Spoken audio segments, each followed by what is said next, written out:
Hi, everyone. Welcome to My Other's Keeper. I'm here with Jen today, and she has a wonderful YouTube channel called Between the Cracks. It is about the troubled teen industry, and man, this girl's got a story. Let me tell you. So, welcome, Jen. Thank you so much for joining me. I really appreciate it. Thanks, Kim. Thanks for having me. I appreciate being here. Hey, not a problem, not a problem. So, tell us a little bit about yourself, a little bit about your own personal family history, etc. Sure. I was born during the Vietnam War. As a lot of Hmm. people in Generation X were. I was born in Fort Hood, Texas, which is the largest Army base on U.S. soil. Um, I moved back to Detroit with my parents, where they were from, when I was 2 years old. Um, and that was, I wouldn't say that any necessarily abusive memories back in two, but when I was two, my first memories are we lived in a flat and we were on the lower flat, and there was a guy that lived upstairs. I remember he fell off the roof into the driveway. He didn't stop living. He but he did like really get hurt.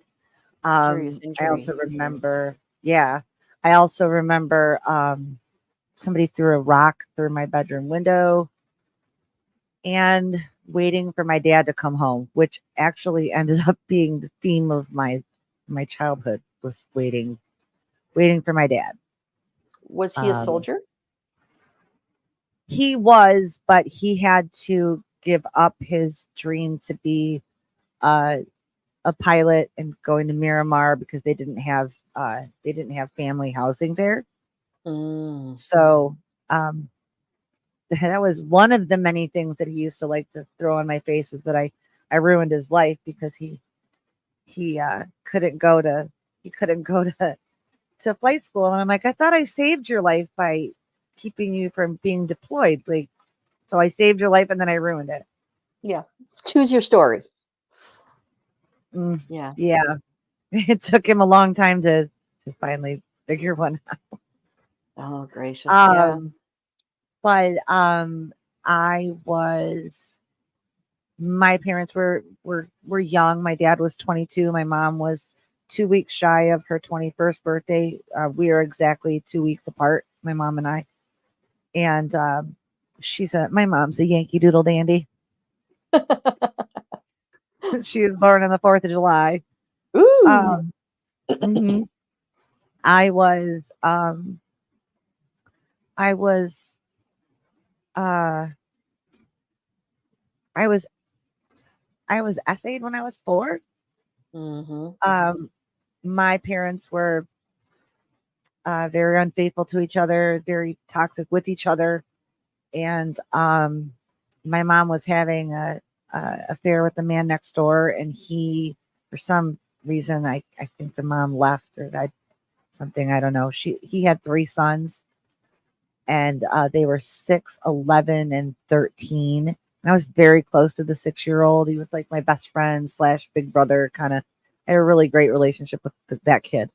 But the Mm-hmm. other kids made he and I do stuff together Oh, in no. front of them, like a show, like a live act Ooh. at 6 and 4. And then Oh. I got teased about it for 3 years afterwards. Did it feel good? Did you like it? I'm like, no, shut up. No, Yeah. I know. And so that's always been burned in my head. Oh, yeah. My dad left. My dad left when I was 5, and by the next, like 7 months, 8 months later, um, he had talked to his mom, my grandma, and they took me. So they made a deal with my mom because my mom hadn't been working. She was, it was the 70s. She was at home, Mm-hmm. and she hadn't been working. So, and she didn't have a car of her own. They just had the one car that they shared, and Mm-hmm. so the next thing I know, I'm living with my dad and my grandma at my grandma's house, and my dad has custody of me. Mm-hmm. And my grandmother and my dad would always tell me that my mom just abandon me, even though I would see her all the time. That's terrible. And they had also promised her that that when she got herself together, that she could have me back full time. Right. And it never happened. So my dad remarried when I was 11. So he got in a relationship with that girl. She was only 14 years older than me, poor thing. I'd say I was either 9 or 10, and my mom was already in a relationship with this monster that she was with after my dad. And so but I was living with my grandma until my dad got remarried, and then I had to go move in with him and his wife. And really that's when my parents got in those new relationships, everything got worse. I wasn't under the umbrella and the controlling umbrella of my grandma's house, where I wasn't the only thing I was allowed to do is take the garbage out. I couldn't do chores. I couldn't make my bed because I didn't make it good enough for my grandma. I didn't. And then my dad's second wife grew up on a farm, so she was all about chores, and I'm like, I I would say I was spoiled, but I was anything but spoiled. I was ignored, and I was treated like a nuisance. I used to make jokes that until I was 10 years old, I thought my name was Shut Up, Jennifer. Yeah, because that was my grandma's favorite thing to say. Shut up, Jennifer. I'm laughing because I understand. Yeah. Yeah. Well, sure. I think a whole generation of people understand. Like, just go away. Yeah. Kids are meant to be seen and not heard, and sometimes not even seen. Oh yeah, no. Go in the other room. Go outside. I was very hyper, and also being ignored. I was very desperate for attention. So I started acting out in school, and I had undiagnosed ADD because in the 70s and 80s, they still didn't believe that girls got ADD, or what they call ADHD now. Right. And I was diagnosed at 26. When I told my dad, I know I'm skipping ahead, but when I told my dad at 26 that I was diagnosed with this, he goes, "You don't have that. I have it. Your brother has it, but you don't have it." I go, "Right, because it just skips the females, right?" Okay. I have a brother who's 18 years younger than me. His birthday was yesterday, but we don't actually have a relationship. Oh, so happy birthday doesn't exist right now. So, okay. I've tried the first 3 years that I was home to have a relationship with him again. Right. But I have a saying that I say a lot, is that you can only run into a brick wall so many times before you find another way around. Yep, absolutely. I mean, this kid called me mom, the first 4 years of his life. And I mean, I corrected him every time he did it. But I had also lost a baby 6 months. I had to stillbirth my baby in an emergency room. It was a really bad, very traumatizing experience. I was for sure. And let's just say that it was a very unsympathetic emergency room doctor. So to go back, my mom was in a very abusive relationship, and with an alcoholic Marine from the Korean War. He was 18 years older than her, lied about his age, and by the time she found out, she was already in love with him, so it didn't even matter. Yeah. But he was terribly controlling and abusive, and that's how I came. So I was living with my dad and my stepmom. I'm in 9th grade, and I had a tendency to take money out of my dad's pockets or wherever. It would always get in trouble with his wife. I mean, in hindsight, I feel really bad about it, but I didn't care. He was my monster, right? So why would I? And this is a man who called me useless until I was 47 years old. Oh my goodness. When you say he That was your monster, can you describe that a little bit more fully? sure. I slightly feel guilty now for the first time. I just feel it. I was just with him this morning. We have a great relationship. He his father. I didn't know this. When I was a kid, I didn't understand this. But my dad's parents split up within 2 years of getting together. Which my dad wasn't even 2 years old when his dad Oh, left, wow. and because of that, he was his whole life was my great grandmother, my grandma, and my aunt, her sister, and we come from a very matriarchal family, Hmm. and they were controlling, meticulous. Um, so he took all of his aggression towards women out on his daughter. Makes sense, unfortunately. Yeah. Yeah, unfortunately it does, and we happen to be a lot alike. And that also tends to make somebody hate you, right? If you're so much alike. We looked alike, and we still do. I mean, we look alike. But he said something really poignant to me like 5 years ago. He Hmm. said, I said, well, somebody said something about us being father and son, and a father and daughter.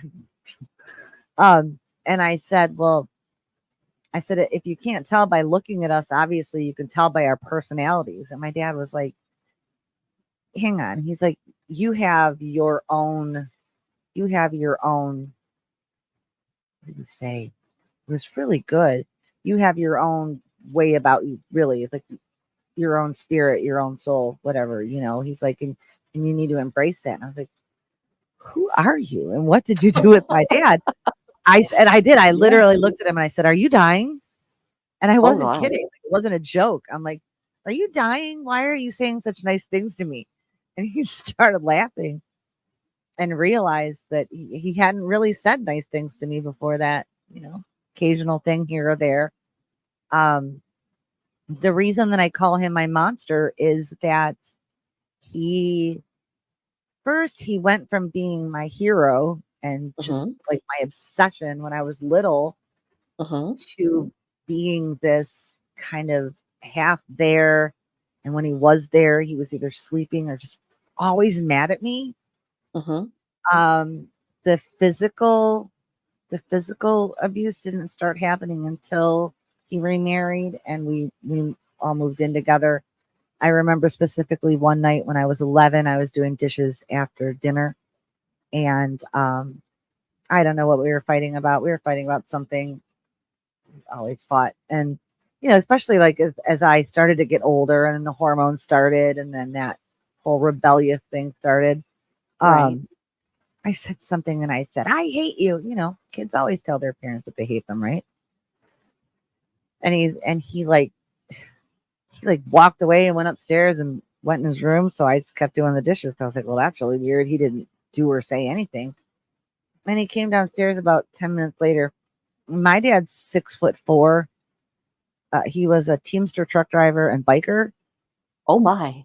He, yeah, and he Oh. he walked downstairs into the kitchen, and I turned around and I saw him, and I was right by the pantry, and he turned me around, and I had my back up against the pantry, and he looked at me in the face, and he said, "You hate me, huh?" And I said, "Yeah, I hate you."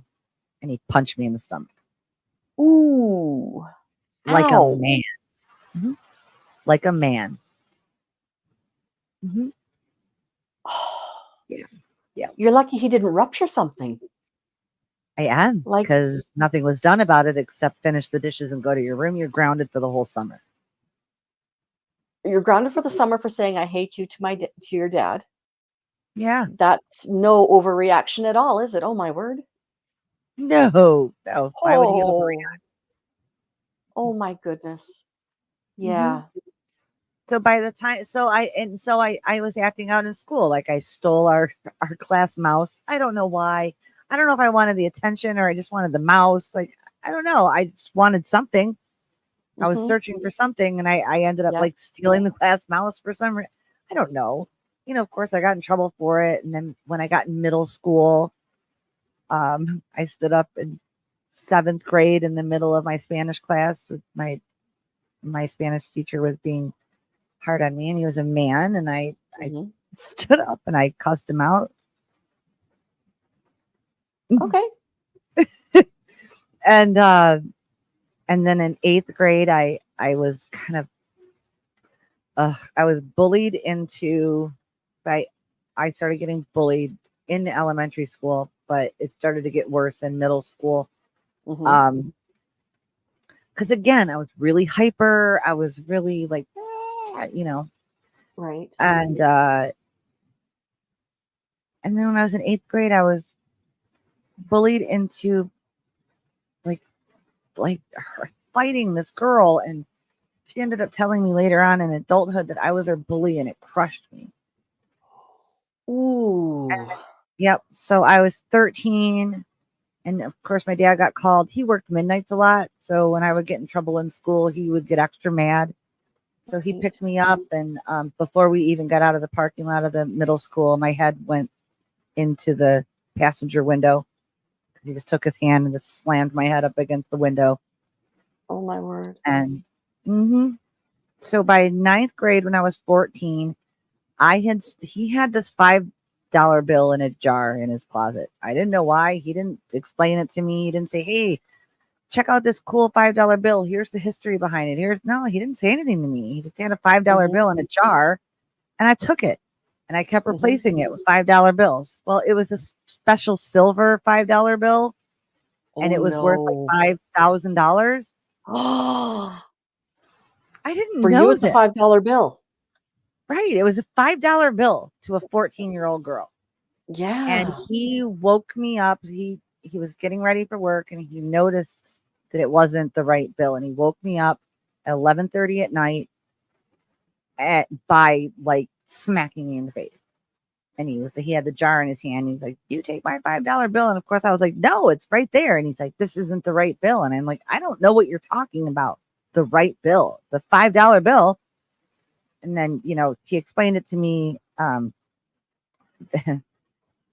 beat me up, and then called my mom and told her to come pick up her daughter before he killed her.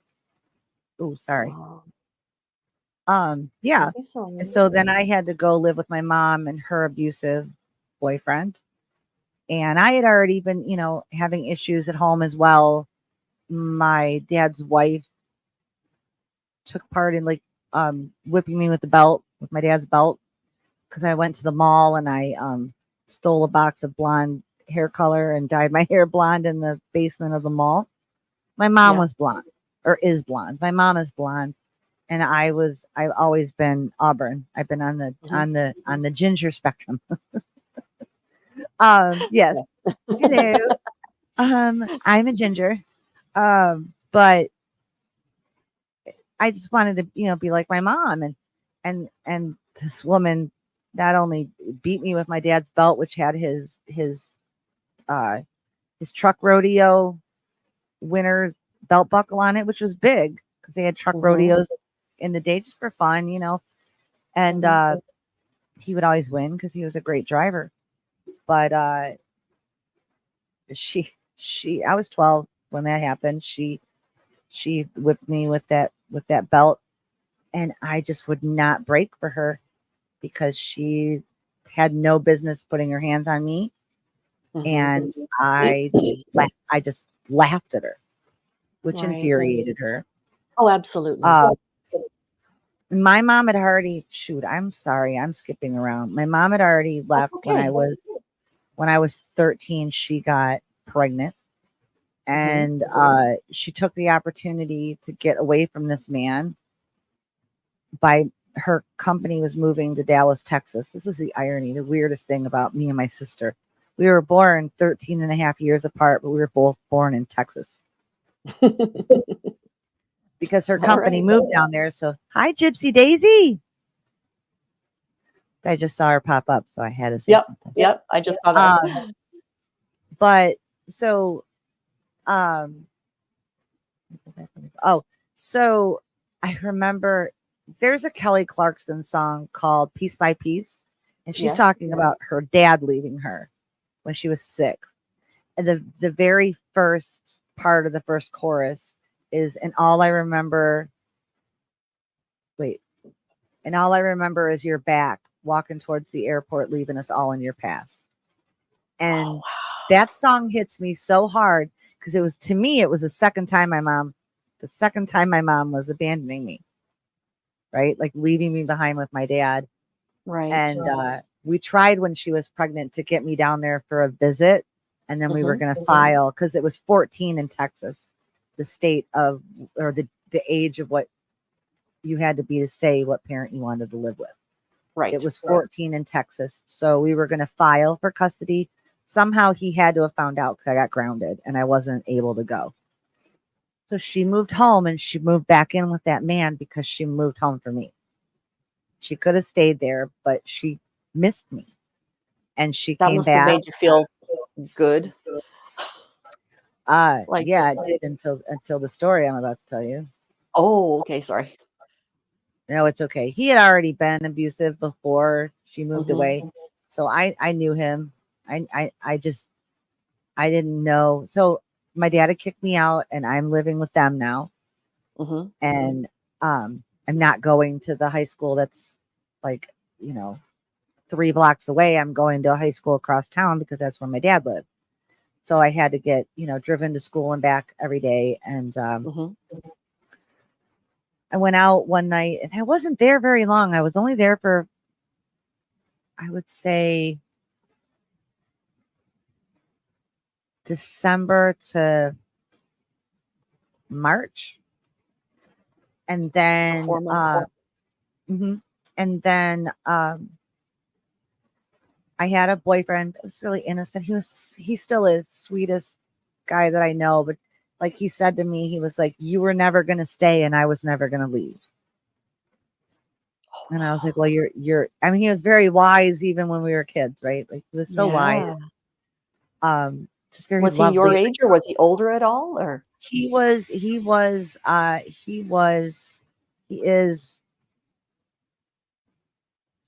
3 years older than me.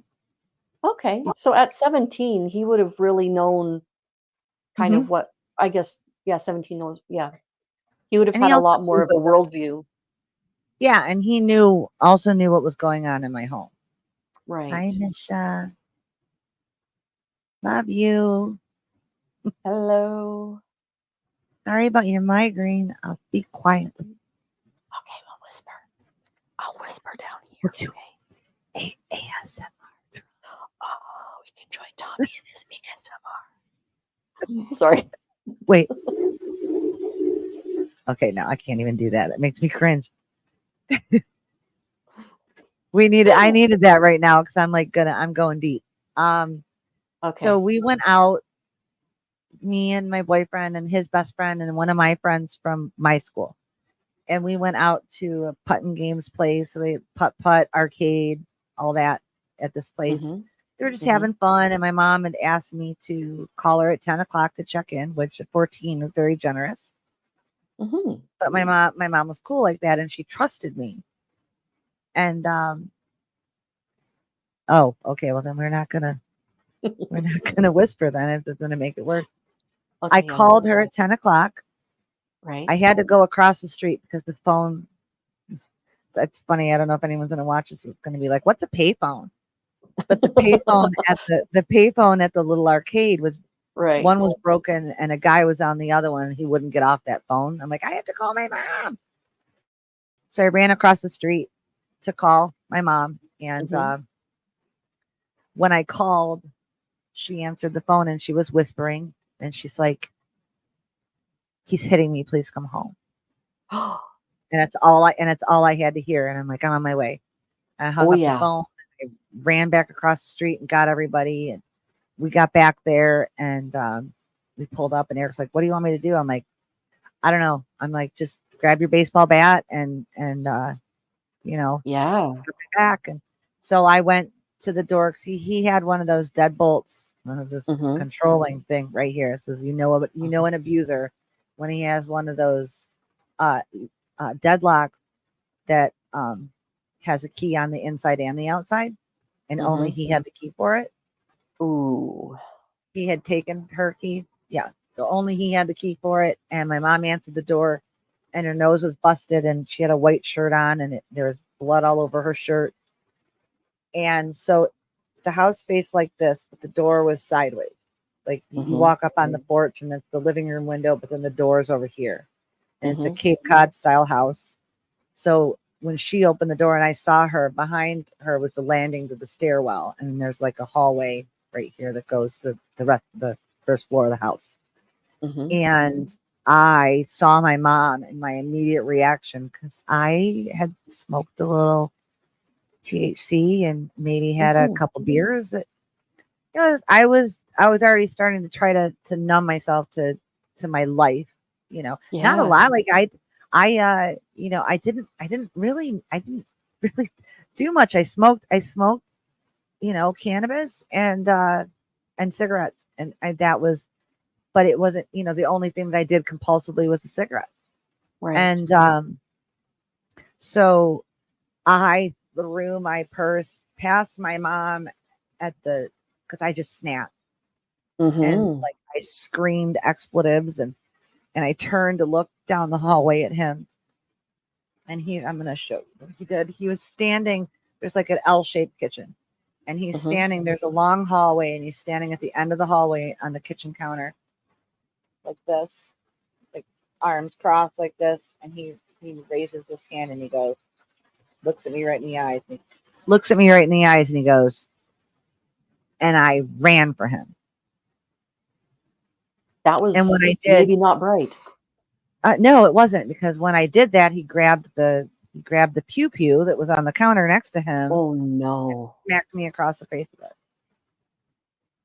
and then dragged my mother and I out of the house and locked the door behind us with my 1-year-old sister in her bedroom upstairs. So we got in the car. She explained what happened. His eldest son had come over for dinner. He didn't like how my mom was talking to him or whatever, treating him. He was hammered, and they just snapped, right? And she said that he had taken all the phones out of the house and locked them in his car, and he was going to end her. And so how did you get in touch with her? So she begged him just before 10 o'clock to go grab one of the phones, so that when I called, she could tell me that she was okay. Thanks, Misha. So that she could tell me that she was okay, which what she was supposed to do was say that she was okay and everything was fine. So he didn't think I was coming home to end this. For sure. But I did. And so he drags me out of the house and pushes her out of the house, and it's March. Oh, wow. It's March now. I think it's right about now that this happened, actually. Oh my. Wow. Yeah. So, sorry, I just got lost in that for a second. That's okay. So, it's cold because I'm in Michigan. It was cold. And my mom had no jacket, no shoes, no socks. She's 5 feet tall, and I was already taller than her. My dad's 6'4". But so we went into my boyfriend's car, and she explained all of this to us. And I'm like, okay, the garage is always unlocked. We've got to get the baby. I'm like, and I need to call the cops. I'm not. We can't leave this house with the baby in it. We can't go down the street to Eric's house and that, she's like, no. So she's like, well, what are you going to do? I was like, just hang on a minute. I said, he always keeps the outer garage door and the door into the house from the garage unlocked. Oh. So I grabbed my boyfriend's baseball bat, and I busted a window out in his car and grabbed one of the phones. I didn't care. I didn't. And not only should you have not cared, you should have done exactly what you did. Right. Really? Well, I was in full, just protective of my mom mode. Oh yeah. It started pretty young with me as far as protecting my mom goes. Mhm. And so I do that. I get the phone and she's like, "Are you crazy?" And I'm like, "Well, how else did you want me to get the phone? I'm like, I'm not Exactly. gonna sneak, like walk in the house, walk right up to him where he has a thing on the Excuse counter. me. Yeah. Hey, Yeah. hey, I need your keys. Yeah. I need to call the No. cops on you. Can you just help me out here? Right, right. Yeah. So I'm like, okay, so here's the plan. We're gonna walk in, we're gonna go upstairs. He's obviously gonna know that we're coming, or that we're in and everything, and that's fine. Mhm. I said we just do the U-turn, go up the stairs, you go and grab the baby. I'm gonna go in my room, meet me in my room, shut the door. Mhm. So we did that, and I went and I called the number. I called the police, Mhm. and my mom got the baby and she came in and shut the door. And I would say 2.5 minutes into that phone call, he came into my room and he put his thing to my head and looked at my mom and he said, "Who's she talking to?" And I stopped talking. Well, I stopped talking when the door opened and the dispatcher was like, "Is that him?" And I was like, "Yeah." Like I'm trying to like act all Right. normal. Like, Oh yeah. yeah, it's good. It's all good. So he does the thing at my head, and my mom's like, he's like, "Who's she talking to?" And my mom's like, "Whenever." My mom was like really quick. She said she's talking to one of her friends. She's trying to like find someplace to sleep tonight, Mhm. and they're like kept asking me questions on the phone. And they're like, "That him?" And I'm like, "Mm-hmm."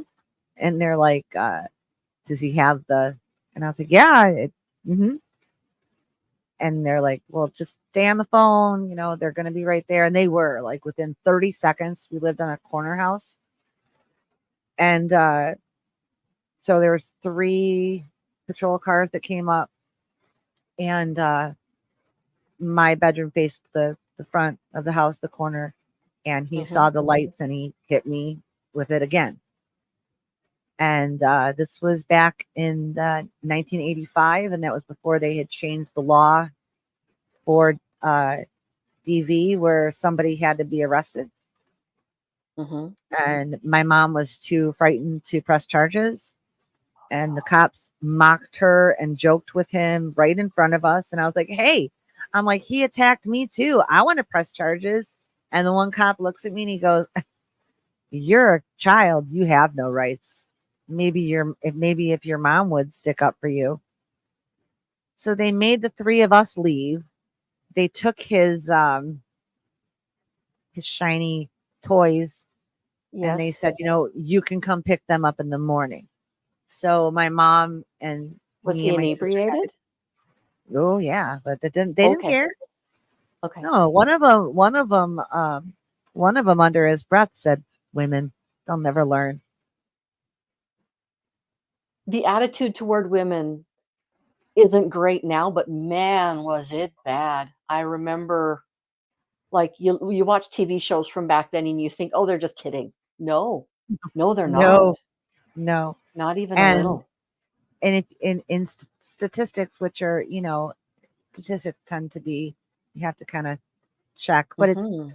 between 30 still to this day between 30 to 40% of DV abusers are in law enforcement, and that's true. Uh, That doesn't surprise me at all. mhm. A large part of my family dynamic was my dad being a police officer, and then he was a pastor. He was also an abuser. You want to control the world, you do Mhm. law or you do religion. Yeah, That's every aspect right there. yeah, So, you're either the law or the Lord, right? that's right. Yep. Wow. Nope. So, So needless to say, like that night I spent at my mom's sister's house, mhm, and then I had to go back to my dad's because my mhm, aunt and uncle had 2 kids, and then like they couldn't bring. I mean, they could have brought all of us in, but they didn't. I had to mhm, go back to my dad's, and so I started seeing the counselor who sent me away, and I had an incident at school with a laced joint, Mm-hmm. and it was a horrible experience with two friends of mine. I explained that over on my channel in more detail. I'm not sure that I can fully go into that. But so I'm No, talking to do this only what counselor. you're comfortable, because I mean, the last thing I want is to have an issue come up with it. You can't Yeah, continue. right, right. Yeah, I don't want to do that either. Um, yeah, I agree, Michelle. Yeah. It's yeah.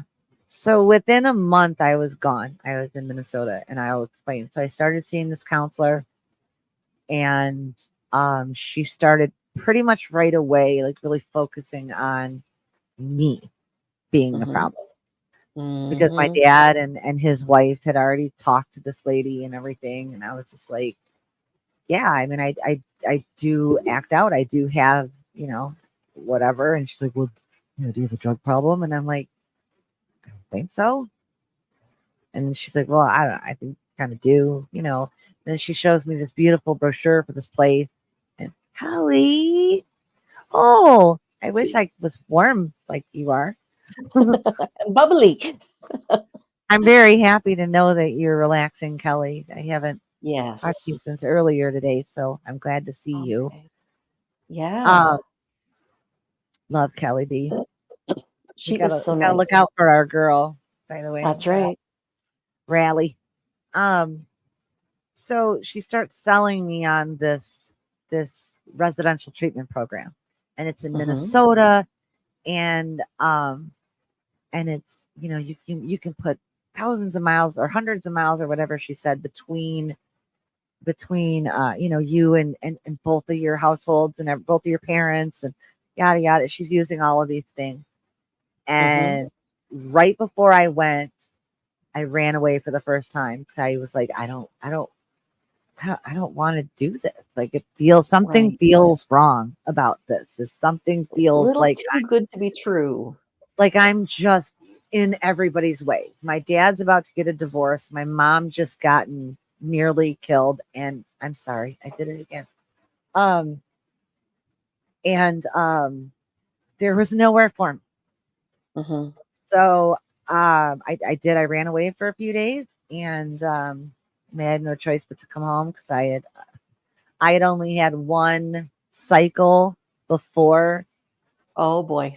When I ran away, I got my second, and I just, Oh. and I had to go home. I was a mess, Oh right? yeah.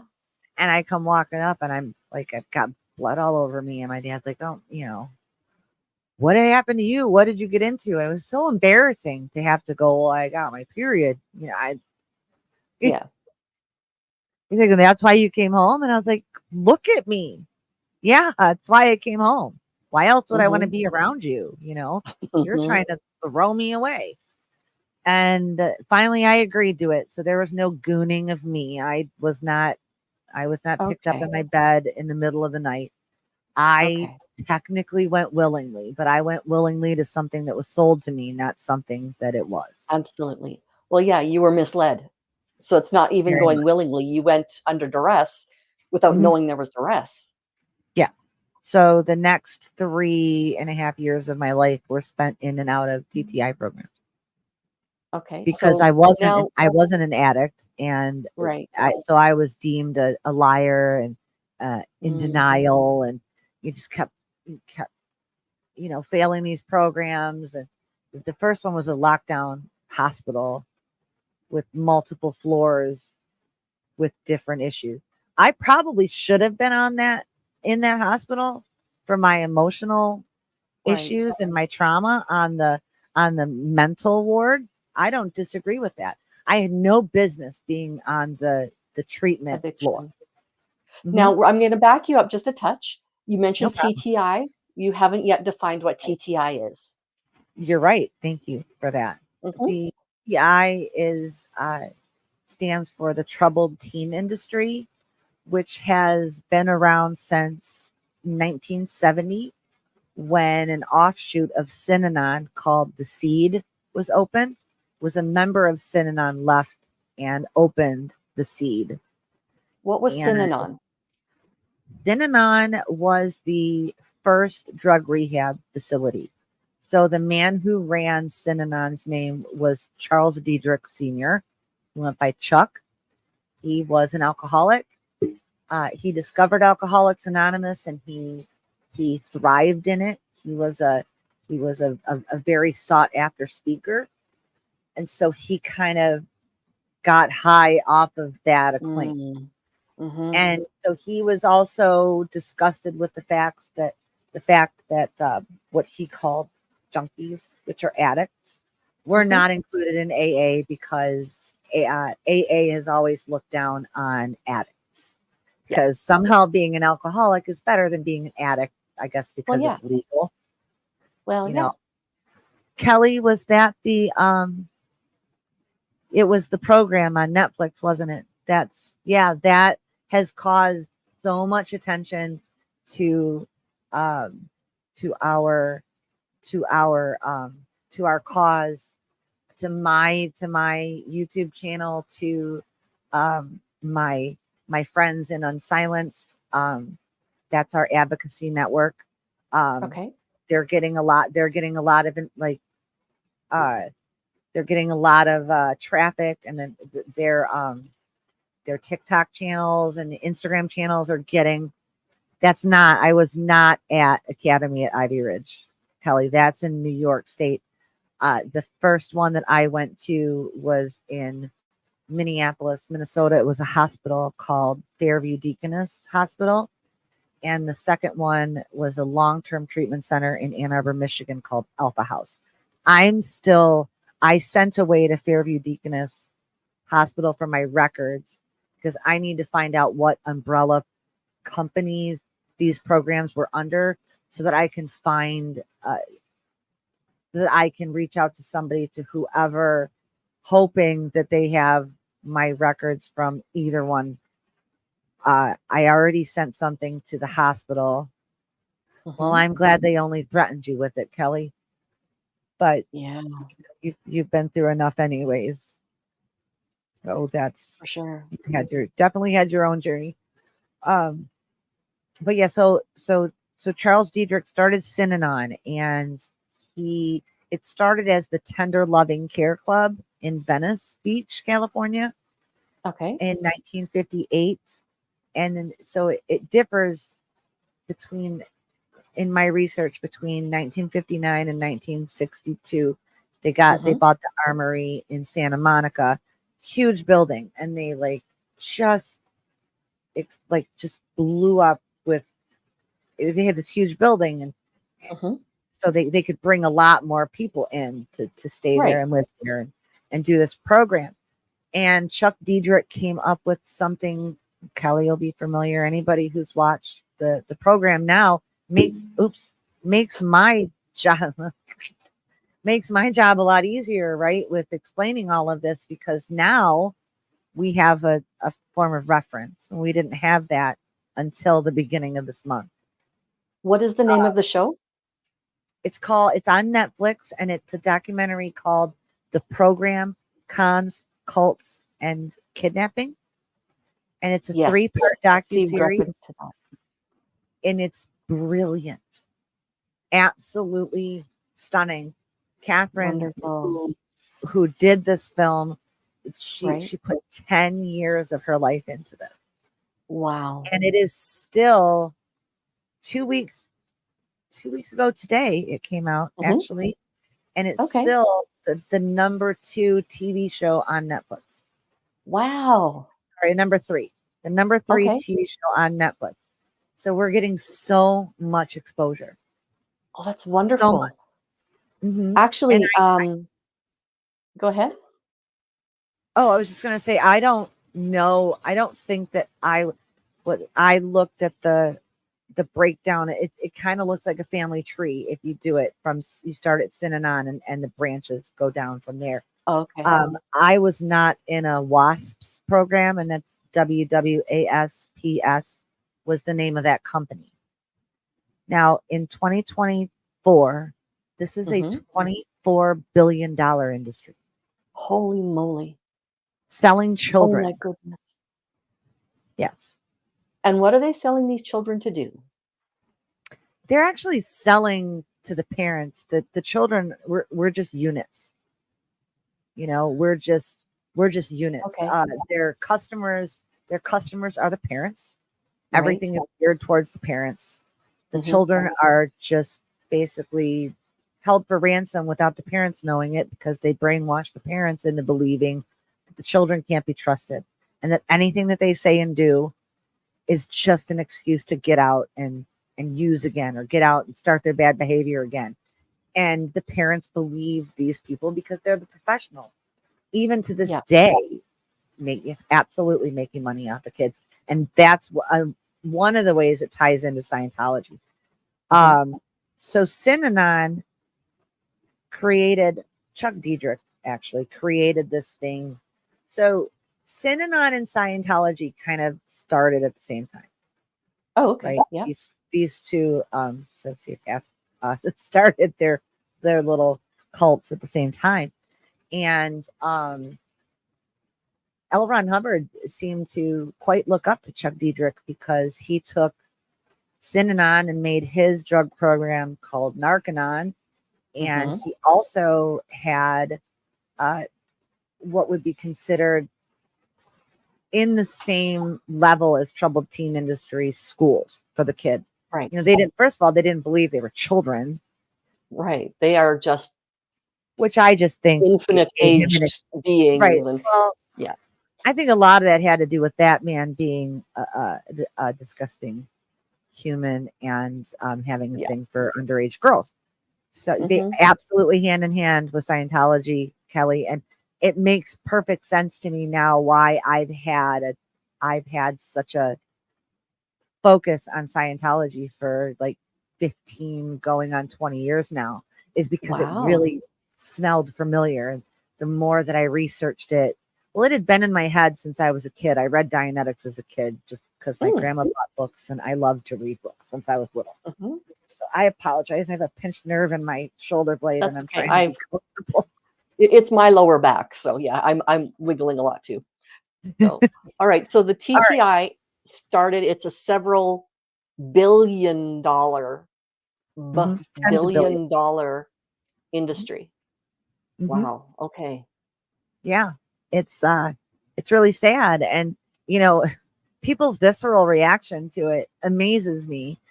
I think it's fantastic. I'm like, oh, I can't believe it. You know, and it's like, well, because nobody listened to people, and, you know, but then we have other people that have come out and attack survivors, especially older survivors like myself, when they say, well, you know, why didn't you tell? Yes. First of all, wait, we talked about this right here. Yes. Yeah. Yeah. Grab her again. I'm going to grab her again for everybody. That's why. Yeah. Because we were told no one would believe us, and there was no point. This is why I have her. Yeah.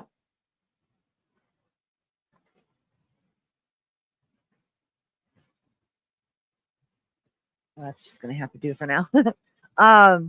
So yeah, they'll be saying, you know, oh, why didn't you speak up? And, you know, if it wasn't for Paris Hilton, like, no, it does help to have somebody really famous. And I applaud Paris Hilton and have a whole new respect for her. Actually, the first respect I've ever had for her since she spoke out. And I'm just going to mention that documentary is called This Is Paris. And I watched it because you recommended it. And like yourself, I had zero respect for this person. After watching that video, it's like, I love you. You know, you have been through so much. Yes. And people just dismiss everything because you've got that persona, you know, and it's just awful. Well, it was a character that she hid behind. Absolutely. Absolutely. Yep. And like Kim said earlier, sometimes not even, Kelly, Paris Hilton was in 4 of them. Yes, 4. she was. 2 wilderness programs and two places like Ivy Ridge. And she was kidnapped to go into them. She didn't go in willingly. And if you watch that documentary, you'll notice, and Kim, I think we talked about this a little bit. Kathy Hilton had no real, to this day, has no real understanding or real No. grasp of what happened to her daughter. She's still Right. like, oh, She still thinks you it know, was just this the right detention thing to do for her facility. daughter. Yep. Exactly. It was tough love. I wonder how she feels about it now that the program came out. Oh, gracious. I hope she feels bad. Yeah. I do too. I do too. I think that her father was complacent and Kathy was completely in charge. But I can't speak, on knowledge, because I have no knowledge of her situation except what she shared in the documentary and in her autobiography, which was also very good. And I've come to learn that there's 2 other books out already, and one more coming out by my friend and the founder and CEO of Unsilenced, Meg Applegate. Very excited for her book. She is she's a force, and she inspires me so much. And she was my original inspiration for my channel before I came across the lifeboat thanks to Aaron. Now it maybe people understand like why I was a part of Aaron's channel. I didn't do this live chat stuff. I didn't. I watched his channel, but I didn't do the interacting thing. I didn't really. I kind of knew it existed with the Idaho 4 when that case happened. Right. I knew that there were live chats and the Johnny Depp trial because of Emily B. Baker. She was so much fun. But yes, so before that, her. I didn't know. And then when that stopped, when the Johnny Depp stuff stopped, and I had to get off of the Idaho 4 thing because it was just devastating me. Oh yes. Then I forgot all about live chat again because I didn't think that this was a, But I mean, the lifeboat is it's an enigma. It's an unusual. It is thing to have on YouTube, and the movement that it's causing. I imagine that the OSA's going to start calling. Yeah, I imagine that OSA's going to start calling us a cult, and they can call us whatever they want. But the difference is whatever they want. We're not like emboldened to this man and giving him all of our time and money and. It's not what it is. It's a movement. Yes. It's a movement. But we're going to back up and we're going to go back to your experience. No, don't. That's okay, because all of this is useful and good. We're just going to take it in order because I need you. Because there are a lot of people I know who will be watching this who have no idea, even though I know what you're talking about. The lovely ladies in the chat know what you're talking about. There are going to be a lot of people who don't. So we're going to go back to your experience, and then to draw the parallels as we go. Okay. Yeah. So I left off with Jen. Synanon. So yes, in Synanon, Chuck Diedrich came up with something called the game, and I can explain the game to you in one sentence. It's complete and total destruction of the soul. With attack therapy, and by attack therapy I mean verbal attack therapy. And it does it absolutely breaks you down and makes you feel like you are nothing. So when the Seed and then Straight Ink started, so these are two of the branches off of Synanon. Then Chuck Diedrich got upset and he's like, well, they're going to be making money off this. I'm going to open a teen program. And he called it CEDU, which is CEDU. And that was their juvenile residential treatment program. And so you have these 3 companies, that were working, and then it just expanded with, especially once it got to the Gen X kids, because we were, the throwaway kids, we were the first, we were the throwaway kids. So it really started to pick up steam in the early 80s. And I was sent in April of 1985.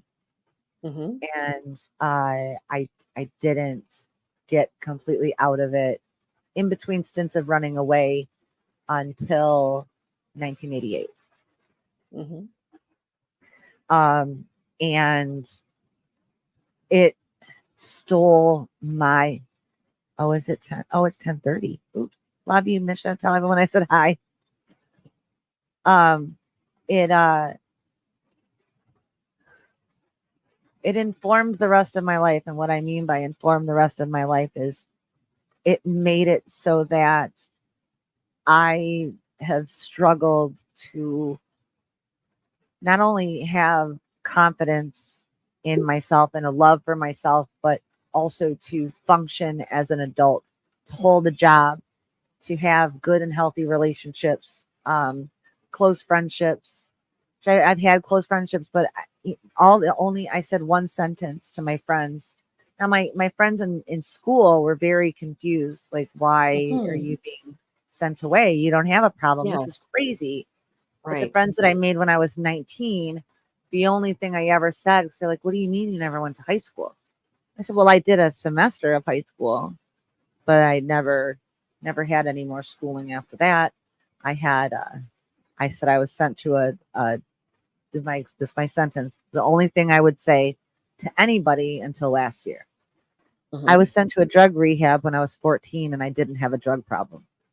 That was it. Because I had tried to at first verbalize it and no one in my family wanted to hear it.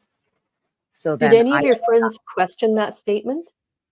Like they didn't press any further to find out why or anything? They're Okay. like, that's really weird. And I was like, I know, Yeah. but I didn't really have the language. And Right.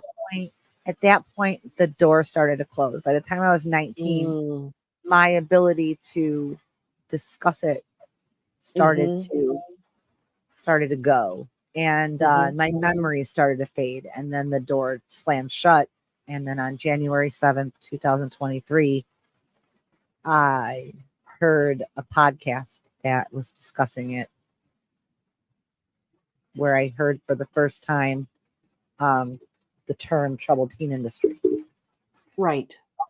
They did a three-part series on it. And then the memories came not all at once, but they had been coming in the 14 months since. I'm not a mather. Yeah, I teach English, not math. That's just what I do. Yeah. And that's kind of my special. I'm more of a creative, I can be analytical and logical, but I don't math. Yes. This brain has no room for math. Because it's all filled with all of these repressed memories. It's amazing how the brain insulates itself, right? Mm-hmm. It has all of these memories until it shuts them off and packs them away until you're healthy enough to deal with it. At least in my experience, that's the way it was. I didn't know that I was healthy enough to deal with it last year, but I guess I am. And I don't want to say I guess I am. I was ready to know. I needed. Exactly. I don't even think I was ready. I needed it. I needed an answer because I was fundamentally broken at 14 years old and stunted. And I've missed out on a life. I've survived and existed for the most part with some great, amazing times in between. Right. When nothing ever lasted because I couldn't get too close to anyone or anything because I was too afraid.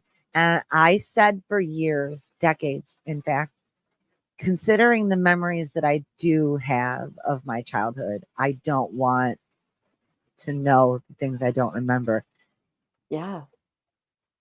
I kind of, to an extent, understand that now because it is such a painful experience.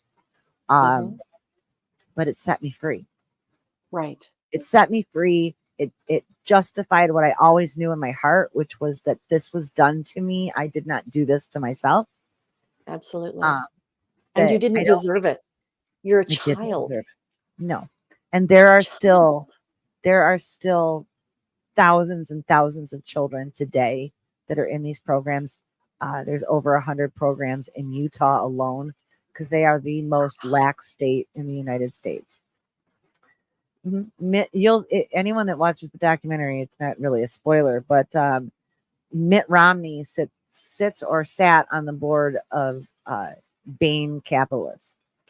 Okay. which is a venture capitalist company who's one of the umbrella companies for the troubled teen industry.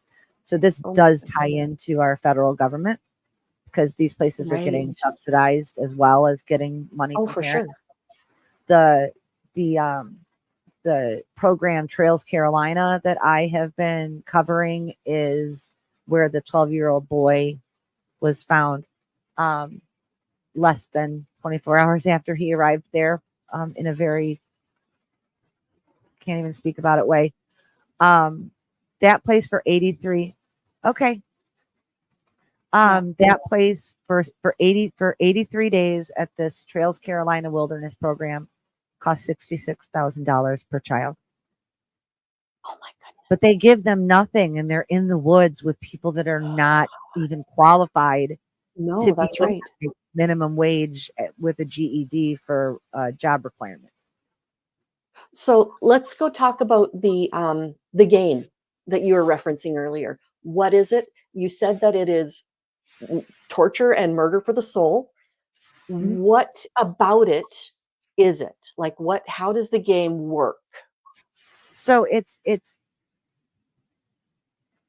oh, Thomas, pardon him. That's okay. We like kitties on the show. Hey, buddy. He likes to be. Oh, that was nice. He likes to be on the shows. Well, and he knows when you're not feeling well. Oh so yeah, he's showing up for you. My baby. Yeah, that's right. My baby boy. I have 2 babies, but he's like the one that's. I had him one first. Don't you knock that over. Hey. I'm calling him in tune, and now he's knocking things over. Shows how in tune I am. I can't sing. I mean, I can, but I don't want to sing. But so the game is psychological abuse. Wow, Kelly. Oh my gosh, Kelly. I'm sorry. Oh, wow.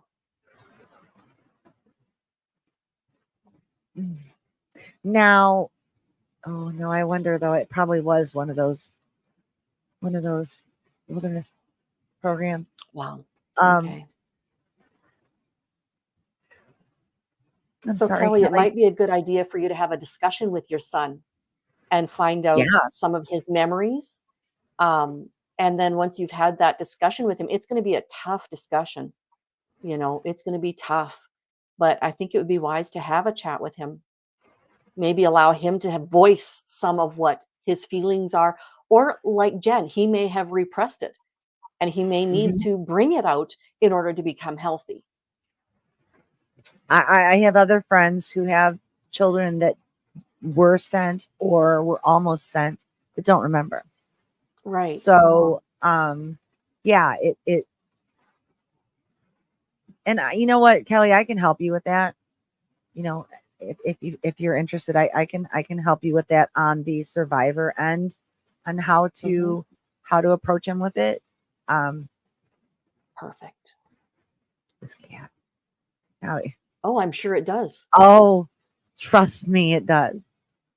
Believe me, it does. Because I ran out of that second program and I did all the things that I heard about and started lying about and saying I did just so that the staff would lay off of me. Yeah, if you're being accused of it, you may as well do it, right? Mm-hmm. And I will go back a second, but I just want to say that. Sorry, yes. One of the best things that ever happened to me was overdosing at 17. Wow. Because I wouldn't be here. I would have absolutely either died or I would be a disaster. Let me write that down, Kelly. 1 second. There I can. That's okay. I have to write out everything down because I want to keep track of things that absolutely. And if I don't write things down, they don't exist. So I just have this lovely little book that I keep everything in, and I have different books of different colors for different topics. Yeah. So got this is my Stand Tall Flamingo Everything's full name. Nice. Such a funny girl. Okay, great. So yeah, I overdosed at 17. And as horrible as it was, I was a runaway, so none of the adults would take me to the hospital. So Right. I was meant to pass. And Mm-hmm. my strong little fortitude kept me alive. I Excellent. even did fade. I faded back into like I was sinking into my bed and everything went to darkness and I was screaming, Mm-hmm. but it wasn't, no words were coming out of my mouth, my friend said. And then all of a sudden, after, I felt like 10 years, but it was probably like 30 seconds to a minute. Right. She said that I wasn't moving. And then I just all of a sudden like opened my eyes and started screaming. And that was a tough journey. You're here for a purpose. And if the I purpose am is here. to shine a light on this evil industry, glad you're here. Thank you. I'm glad I'm here too, because it is my purpose and my mission now to shut these places down, hold these people accountable, you know, all the way through, from counselors to now these IEP, which is individualized educational programs, and the educational consultants. Also, I would like Dr. Phil McGraw to be held accountable for his 25 years of sending people to troubled teen industry programs. He was paid handsomely, multi-millions of dollars paid for sending tens of thousands of kids over 25 years to programs. I remember watching TV talk shows and the scared straight drill sergeant thing over this little 12-year-old boy who decided he was going to be a big old man. Yeah, that just occurred to me. Phil Donahue, Geraldo Rivera, Sally Jesse Raphael, Jenny Jones. I know all of them. Yeah, absolutely. Well, to be fair to Maury came along later and he was more of the DNA guy, but he became the DNA guy for sure. Yeah. You are but the father. Yeah, right. And it's so many people have a hand in this and have made so much money off of this, but this goes up to the Supreme Court of the United States. Actually, there are, and I'll be detailing that in a series that I'll be doing about the history of the origins and the history to now of the troubled teen industry and what I found out thanks to Catherine and Meg. Right. Catherine, who did the documentary, the program, and Meg Applegate, who's the CEO of Unsilenced. Bringing that to YouTube. I'm the only survivor with a channel. Wow. And I didn't know that all of these things were going to happen.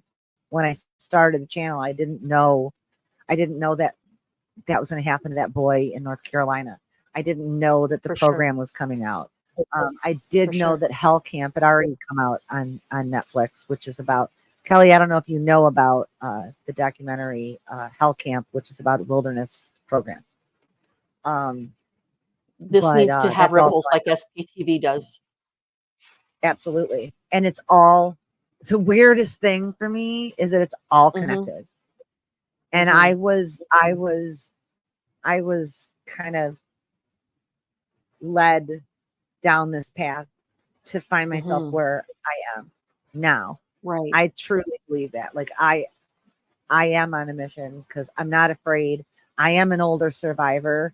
I more than likely will never get my records or have my answers, but what I have is my righteous anger and my compassion for survivors and kids who are in the industry currently and children who could possibly be in the industry whose parents are thinking of sending their kids, and they're going to see.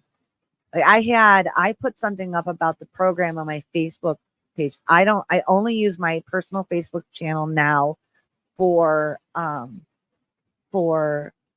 really just my advocacy, and I make them public and everything. And I did something on the program, and a lady that I'd never met in my life, reached out to Mhm. me because she had almost sent her daughter to a program, and she left a comment, and I was just like, oh my gosh, yeah. You And I've saved already one.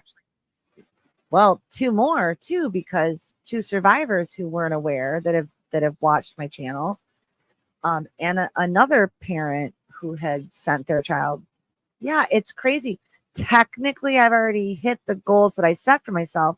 That doesn't mean I'm going to stop. I've just made new goals. No. Now my Yeah. goal is, but some of my friends in the SPTV Nation, mostly in streets, in Will Mhm. Good's circle, call me. No, one of our people in my live on LRH Day when I was protesting the Detroit org, Mhm. called me Streets Detroit. So I told him, I'm like, you better watch out, Streets LA, Streets Detroit's coming up. That's right. I'll take that. I'll take that. The Yeah. streets of Detroit are a little tougher than the streets of LA. I've heard. Yeah. Right. So Jen, let's talk about the game. Thank you. Blame it on my ADD. Well, that and it's difficult. I mean, I'm asking you to talk about something that is soul crushing, Mhm. and getting around it makes sense. But I think it's also super important that people know why it's soul crushing for you. Right. And it's also You one of don't the have to reasons get that I into every use. detail. Right. You don't have to I get into won't. every detail, but a good overview would be helpful, I think. Right. Yeah. So the game, what they do is, I can give you a perfect example of the game. Mhm. It's been taken and molded by different programs. So where I Mhm. was, it was called the Circle, and they Mhm. showed it in the program. There's a room. In the middle of the room is a chair. Surrounding that chair is a circle of chairs, Mhm. and you have staff and fellow residents sitting in the other chairs, and they just verbally assault you for, I mean, up to, it could go on for an hour or more, depending. Like someone like me who was non-compliant, it would just go on and on. And then they would also lock you up in solitary in a room by yourself. Um, Other things like wearing signs. One of the girls had mentioned, this is so crazy to me. One of the girls had mentioned in the program that she had to wear a sign. And right now, it escapes me what her sign said. My sign that I had to wear was no male contact. I was denied education because I couldn't be around the boys. I had to sit at the administration desk. All of my phone calls with my family were monitored. All of our written correspondence was monitored. And if I said anything, like, get me out of here, they're doing this, they're doing that, they would contact my parents and get ahead of it before the letter would get there. Not my parents, my dad, because my mom had Mhm. no say, and she Mhm. did not take part in it because she was 100% against it. She did not want me being sent to these programs. She knew. My mom was the only one that knew I didn't have a problem, and that this was not the right answer for And me. nobody was listening to her anyway, so Nobody ever listened to her. of course. Mm-hmm. Yeah. And that goes back to her childhood, which is where the generational trauma comes in. So the Absolutely. game is, they will use any form of psychological abuse to break you. It what some of us liken it to is, imagine, if you will, basic training for the Marines. Let's say it's basic training for the Marines, and what they do in basic training for the Marines. I look like a politician. See, jokes. I do Yes, this. I'm a I do Chandler. too. I do I jokes. do. Um, so Or I play with my think hair, about, one or the other. yeah. Oh, this Yeah. thing. Yeah. Yeah. So think of the Marines basic training, and what they do is they completely tear you down Yeah. to build you back up as a soldier with a hive mentality, right? Yes. And so that's what they do in the troubled teen industry. That's what the game is, but there's no rebuilding. Yeah. Yeah. I was going to ask you that if the purpose was to rebuild, but there is No, no actual rebuilding. no. They say the purpose is to rebuild, but there's no Right. rebuilding. They're just breaking them to get Yes. money from the parents. Yeah. So that is, in a nutshell, that's the game. It's psychological abuse and the complete destruction of your any sort of self-confidence or security or just love for yourself or believe that you're worth anything is stripped away from you. And yeah, then you go home and the majority of us haven't had good lives. A lot of Now, people end up in abuse, in addiction. There's a mhm, lot of people who end up unaliving. A lot mhm. of people that end up unaliving. We don't even really have the numbers, for that. But and then a lot more males than females, but a lot of survivors also end up in the prison system in the States because Makes sense. it's all for profit, because you go from being Yeah. a unit, to get your parents, to pay, to becoming a unit Yeah. to get to get the The government government. to pay, because Yeah. they're privatizing those now. So, these kids become institutionalized at such a young age, and they don't know how to That's all they be know. out of an institution. Right. So I mean, what I'm would necessitate having the game played, I guess? being there. So there would be not like it It won't was be a part of the punishment program. for something, or it was just They would everybody make had their turn? yeah. Uh-huh. Oh, wow. Yep. And but some kids would get it worse than others. Another thing that I did, that they did at Ivy Ridge, was the towels wrapped in duct tape, Mhm. beating the towels and screaming, your anger at your family, and that was something that I had suppressed until I watched that. And I remember that when I was at my second program, we did it inside and outside. Then they also had us like hitting each other outside, and it it's great.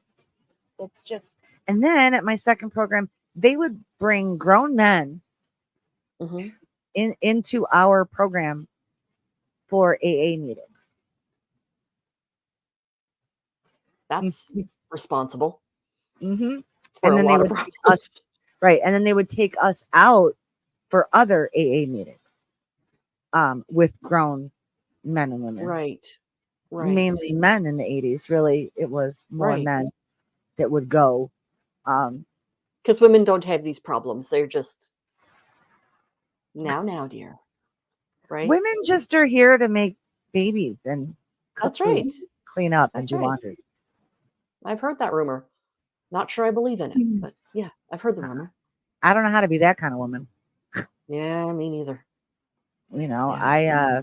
I'm hammering my own path. I'm taking the baton from heroes that came before my humble self to get into good trouble, as Sir John Lewis. I know that he's not a sir because we don't have that here in the States, but Mhm. he should be. He He should should be be. knighted.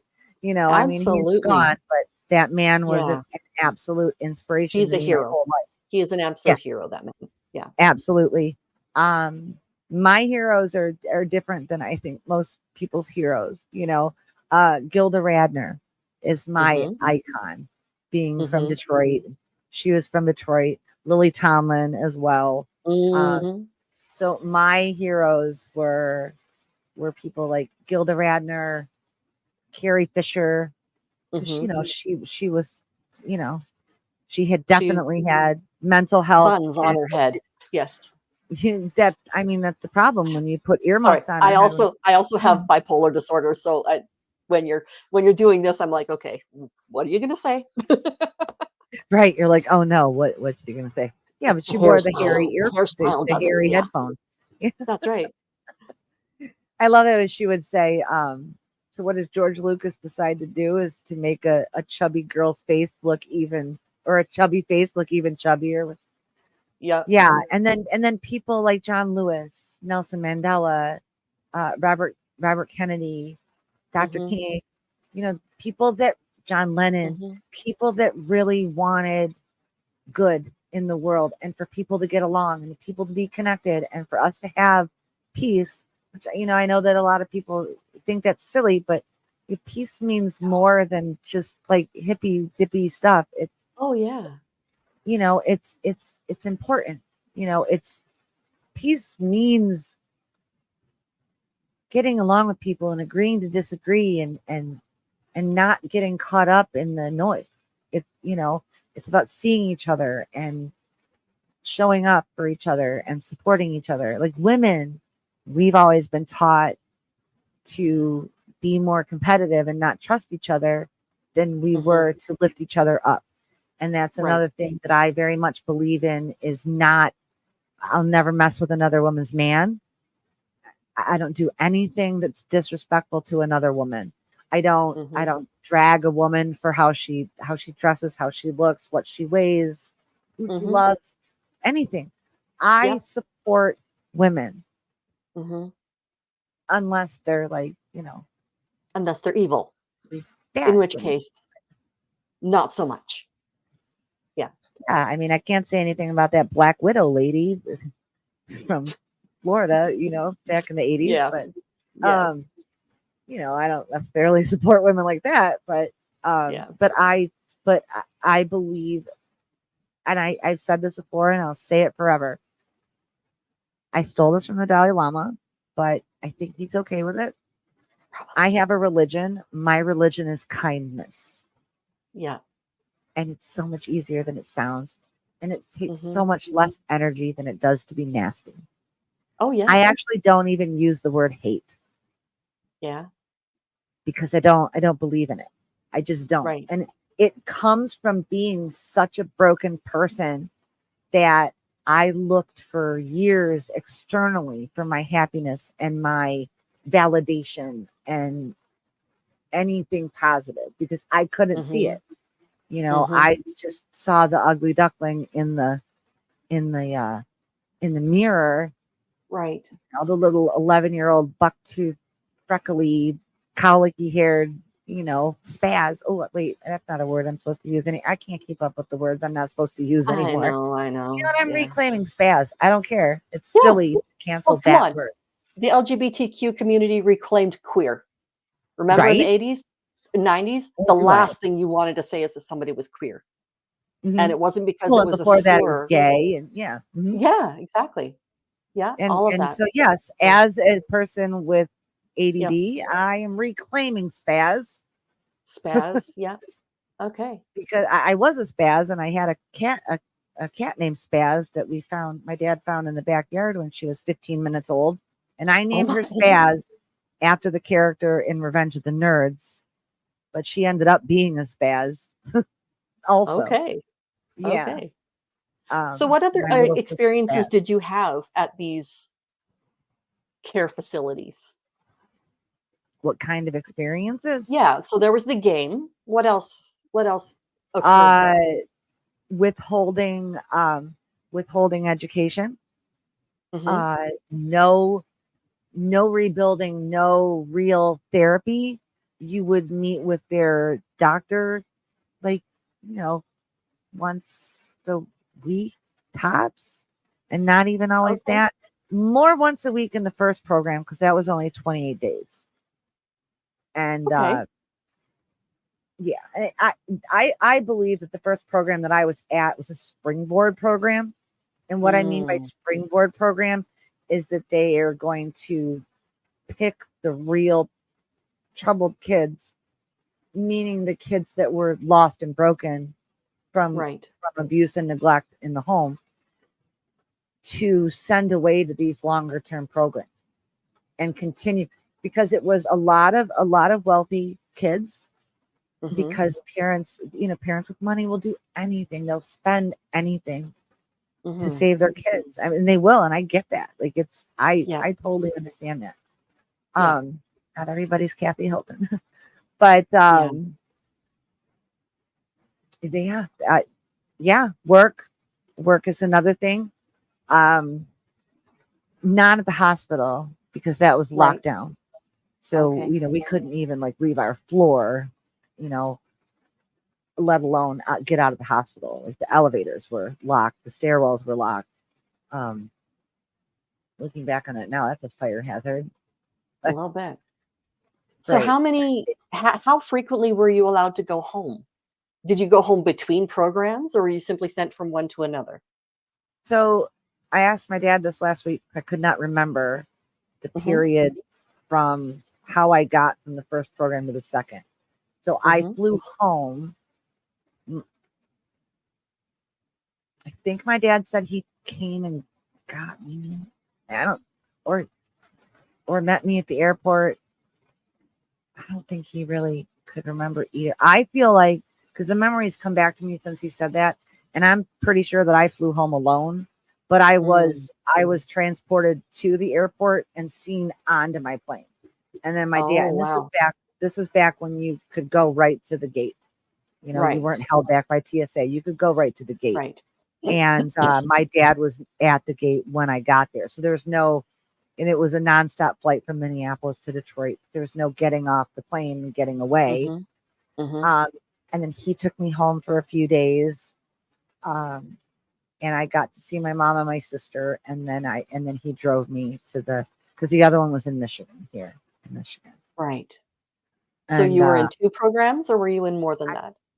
I was in 3 total, but the third one I was in was what you call a day treatment program. So it ran like a school. Yep. So it ran school hours, but it wasn't a school. No. It wasn't a school. It was lock up daycare for all the troubled kids. Right. That's where I spent the majority of my time, was in that program. Right. Okay. And how long was that? Well, months, years? 2.5 years. 2.5 years, because half a year was spent in the inpatient programs total. It would have been longer, but the second program, I kept running away because I was only an hour away from my friends, and I kept trying to get back to the city. And Ann Arbor, Michigan is where the University of Michigan is, but where they had that program, where they had the building, was way out away from. This is what they do. It was far away from everything, so that when I would run, I was in the middle of farmland. Yeah. They could see you from ages. They got me every time, and I just wouldn't stop. Excuse me, until they threw me out, because I didn't want to be there. Like I had no business being there. And it was, I'm still just getting blips of memories from that second program. So I'm in weekly intensive trauma therapy. Now this is my second full month. It's been about 2.5 months that I've been doing this every week. Thank you. Awesome. It's not easy. Not easy to do that every week. But that's hard. Yeah. That's a lot of work. Memories are still coming back to me. So I'm bracing myself for whatever I'm gonna remember, aside from it's just coming back to me in pieces, because I was there longer than I was at the other one. But it was, I mean, I felt completely out of, like, I had no control whatsoever. And Absolutely. Like your feet, well, now we know as adults that quicksand isn't going to kill us and we're not going to spontaneously combust. But I felt like I was drowning in quicksand. Absolutely. And anybody of a certain generation understands, growing up with a really healthy fear of quicksand and spontaneous Scooby-Doo kind of did us all in. Yes. Yeah. And so I just,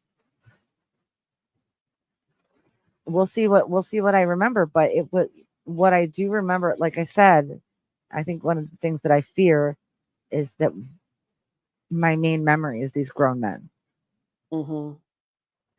And as a teenager, grown men liked me Mm-hmm. because I was a pretty girl. Mm-hmm. Not if you ask me.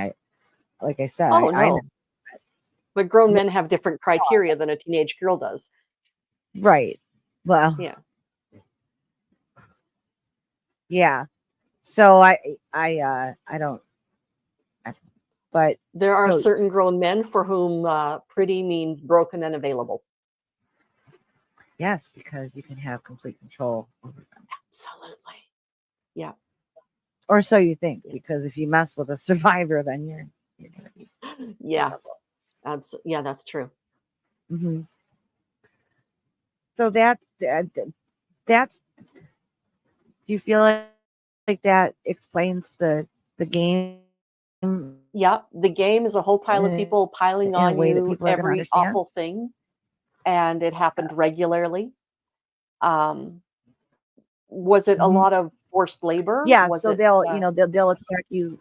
Oh, sorry. that's okay. So it was at the second place. It was more of a, like we had jobs to do there. At the hospital, it wasn't forced labor. It was just uh, imprisonment. Mm-hmm. Uh, and you're stuck with the same people on the same floor doing the same things over and over every day. I know this sounds petty, but their food was really disgusting, Mm-hmm. and I couldn't tolerate it because I was a very picky eater, Mm-hmm. and so I couldn't eat like soft boiled eggs or grits. I'm not from the South, I don't come from Southern people. And the I don't texture. No, I can't stand the textures. Like I don't like Jello No. either. Yeah. And so they labeled me as anorexic. Oh, I okay. also happened to be very skinny, but it was a natural thing. My dad had also been very skinny when he was young. It just genetically predisposed to have been skinny like that, like looking kind of unhealthily skinny, like very skinny. One of my But it daughters, yeah, her birth weight was in 25th percent. No, she was average birth weight. As she grew older, though, she was approximately 25th percentile in body size. Her Mhm, head was 95th. She had a giant melon. But the doctors are all like, no, I know she's not unhealthy and I know she's not malnourished because she's physically healthy and able and to do all of this. mhm, But so many people just assumed she had anorexia, right? mhm. So, yeah. Yeah, I mean, I've heard that several times. Not Hmm. anymore. Clearly not anorexic looking anymore. But and what's crazy is that I've got such a distorted view of myself that I actually think that I am fat Yeah. because my brain's broken. Well, my brain's not Body broken. dysmorphia. Yeah, Body I do have. dysmorphia. Just add it to the list. That's right. Add it to the EAs that I have. I just say that I have an Right. alphabet after my name and there's no PhD in there. That's right. Well, that's Yeah. okay. You don't have to be $150,000 in debt either. No, that's right. But yeah, so it the game does what it's meant to do. I my my personal experience talking with other survivors and my research has showed me that the residential treatment programs were the least likely to do the forced labor. Mm-hmm. It was the boarding schools and the wilderness programs that were child forced Labor labor. camps. Yeah, Yeah. absolute labor camps. Yes. Yeah. And including Scientology, what Mm-hmm. they're now calling the Delphian academies. Mm-hmm. Um, they also had a troubled teen program. They didn't call it that, but they had a program, a child labor Mm-hmm. program that I know several of our SP friends went to. I know that Right. Aaron went there, Liz Gale Yep. went Yep. there, several people went. And Yep. so they very much had, but I can't speak too much on the forced labor stuff. Mine Right. was more Okay. just the holding me captive for money. Imprisonment. Yeah. Mhm. Imprisonment with no treatment. Like it's there No. as a treatment Oh, I program, got but there was no I got actual treatment. treatment. Yeah, I got treatment. No, you got treated. I got everything but shock treatment. Oh my word. Okay. Oh yeah, they even Yeah. medicated me from the first day I was there. They medicated me. And I'm like, Wow. wait a minute, I have a drug problem and you're giving me drugs that make me feel like a zombie, you know? Yeah. What sort of medication did they put you on? I don't know. It was a sedative, Okay. so I'm imagining that it was um uh Benzodiazepine of some sort. yeah, what was that one that started with a T? The something shuffle. What's that? Tramadol? Thorazine. The Thorazine Thorazine. shuffle. Yeah. And I Okay. think that was more as I know that Valium, Mm-hmm. I think still Quaaludes, but I don't think they would have given kids Quaaludes. I would have remembered that. But I believe it was something like that, but I can't fully remember. I did send a request for my medical records from the Mm-hmm. hospital. Through we have a portal. I guess because I am part of the advocacy network, but we do have a portal in Unsilenced website that they put together a way for you to find your program so that you could request your records, which is really great. We have a Discord server as well, and a lot of survivors have been requesting their records, and it's pretty beautiful to see. Okay, so we're going to talk about Unsilenced, Mhm. which is who your organization is, who you're affiliated with these days. Yes, I'm affiliated with them. It's not my organization. I'm not employed by them. I am just an advocate, volunteer advocate that part of like an advocacy network that Mm-hmm. we have Mm-hmm. of survivors that are speaking out um, to end the troubled teen industry. Okay. Our mission is to shut them all down Yeah. and then hold the people in charge accountable. And that includes a large swath of people, and it goes up to our government. Unfortunately, I don't know if we'll get to there, but if we can, it's just when you're fighting a multi-billion-dollar industry, Oh, for sure. it's frightening. But the really beautiful thing, Meg Applegate, the CEO of Unsilenced and a survivor herself, Mm-hmm. she, I mean, she is a warrior. She is a Mm-hmm. warrior. And since Unsilenced and Breaking Code Silence is another organization, but it seems that they've kind of come together to Mm-hmm. be stronger, to move forward, to stand up against the industry. Right. So we have monthly support Zooms Oh, good. Okay. that we do. Like I said, we have a Discord server where we can, talk to each other. We all supported each other that Tuesday 2 weeks ago when the series came out. And Mm-hmm. for me personally, I was awake for 24 hours that day from 7 a.m. Tuesday till 7 a.m. Wednesday. Mm-hmm. And most of that was because of I knew the documentary was coming out, and I was going to watch it. It ended up taking me 16 hours to get through that 3 hour something series. Mm-hmm. 16 hours, because I could only take it in sometimes 5 to 10 minute bites, because Yep. it would hit so close to home, Mm-hmm. um but I'll tell you, at the same time, I'm very envious of them. For first of all, I'm shocked that the administration of this place and the umbrella company just left all those documents there, and all Oh, those yeah. pieces of CCTV footage of abuse. And There's I'm no, there's grateful. no, not response. There's no retribution. There's no authority. There's no accountability. nothing that can come against them, or so they think. They're above all of the laws. They're above and within the government, right? Here's So the what's the thing name of that, this? What's the name of this program? I'm sorry. I'm just going to plug that Netflix program. What's its oh, name? it's called The Program, Okay. Cons, Cults, and Kidnapping. Okay.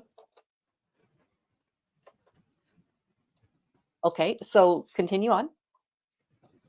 So what they didn't, what the industry and the people who run the industry didn't realize was going to happen, or didn't take into consideration when they were breaking all of us, was that we were going to join together and come back for them Mhm. and hold them accountable and force them to face what they did and pay. And I don't mean money, I don't mean anything scary, I mean be held accountable, Absolutely.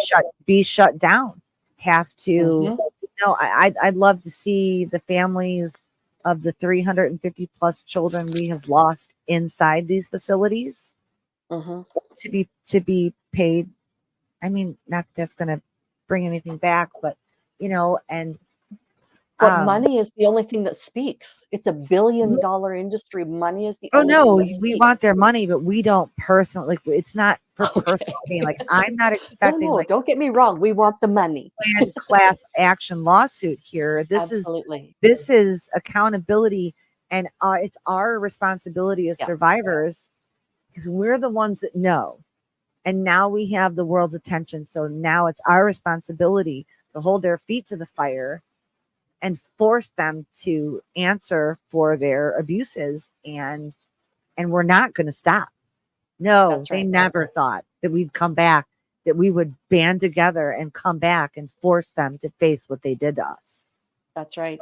They are the grasshopper, you are the ants. The ants will eventually rebel That's right. if you know a bug's life. We are 100 times stronger than our own weight. So That's right. watch out for us, because we're going to do it legally, we're going to do it loudly, and we're going to do it thoroughly. Yes. This is the only way that we're going to get that piece of us that was stolen, that they still have it. Right.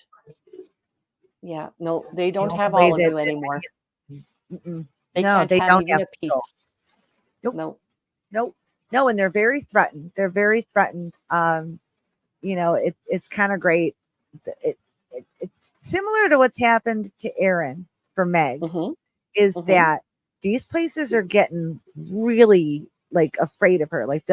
And the same with Catherine, who did the program, for people who, when they watch it, they'll see that these places are getting scared, and they're putting out these ridiculous statements that are just absolutely hilarious and absurd, and very very political in their wording, because it's all double talk and jive, right? Like, it's all just a bunch of political double talk where you're saying nothing, while speaking.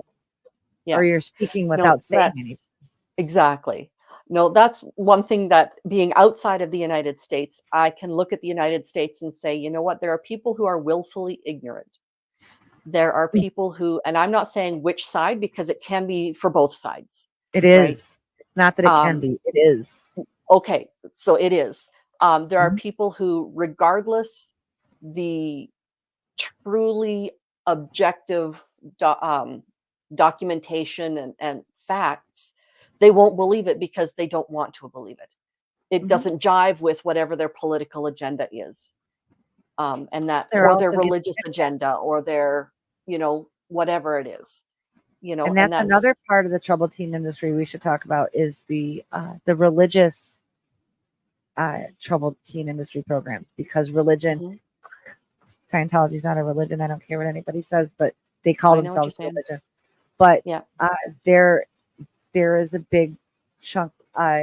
Academy at Ivy Ridge was religion based, and there's a lot of them that are, and unfortunately, in the flock that the people have a tendency not to question church, right? Because Yep. they're not Yep. raised to question the church.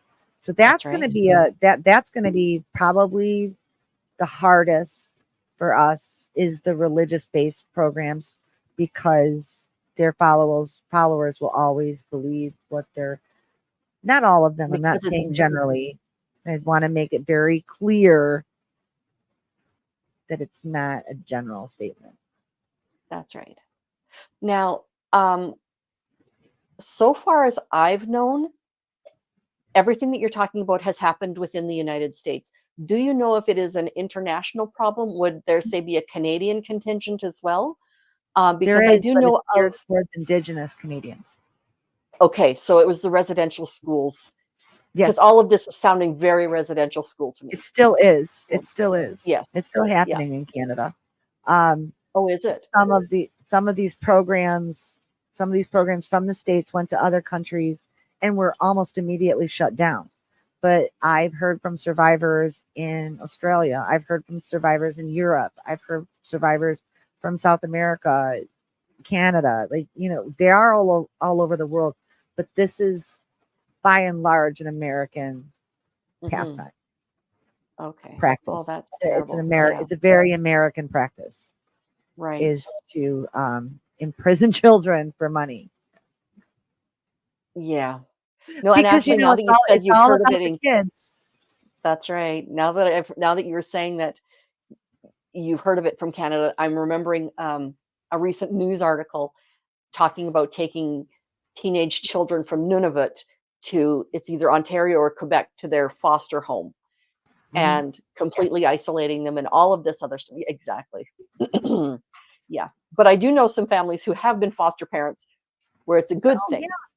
You know, Again, and that's, I want to make it clear that I am not generalizing any peoples, not religious, not nothing. I never mean to sound as if I'm generalizing, because it's just factions of any type of people, you know, just people. It's just factions of people that are, that, you know, that think this way.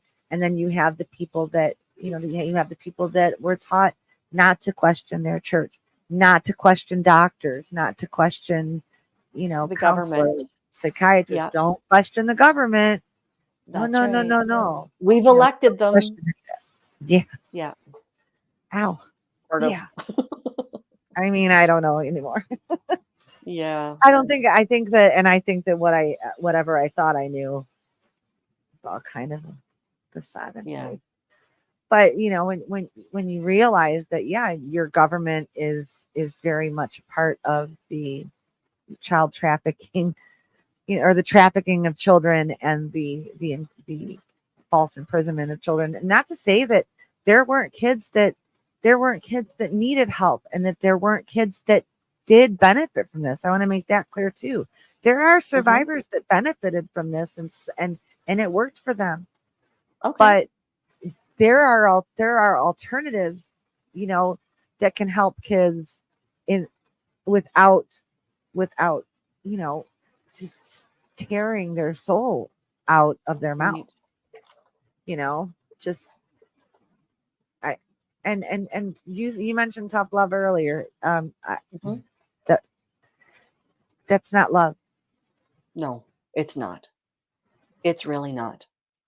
But it was you huge. and I each have our backs are rebelling. I can tell. So I would love to continue this conversation. I really, really do. Are you willing to come back another time and continue the conversation about how your quest to get rid of all of this is going, and keep us updated? I would. Okay, I can't hear you. Love. There we go. That now it worked. Okay.